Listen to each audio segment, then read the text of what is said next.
Hello all, John here.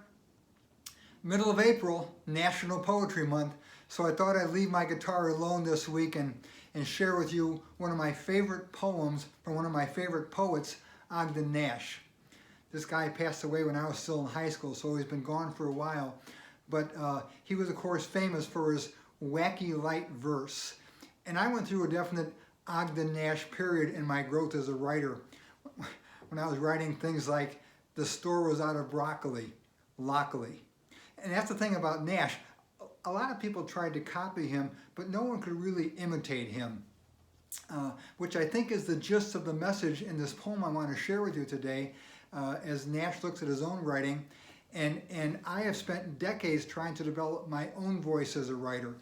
And I think you can give a writer no greater compliment, at least this writer, no greater compliment, than to say, I could hear him saying the words as I read them on the page.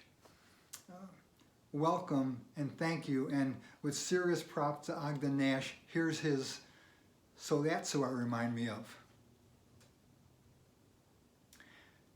When I consider men of golden talents, I'm delighted in my introverted way to discover, as I'm drawing up the balance, how much we have in common, I and they.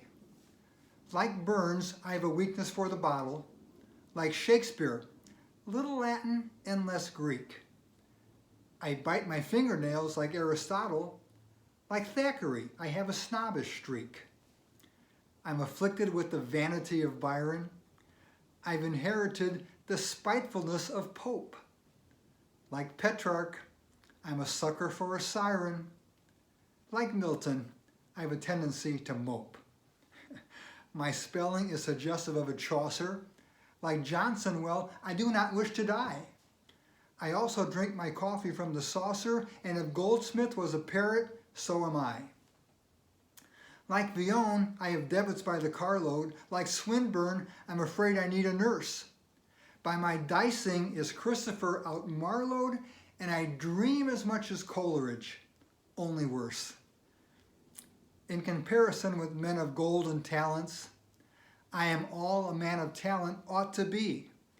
I resemble every genius in his vice, however heinous, yet I write so much like me. Thanks a lot. Peace, John.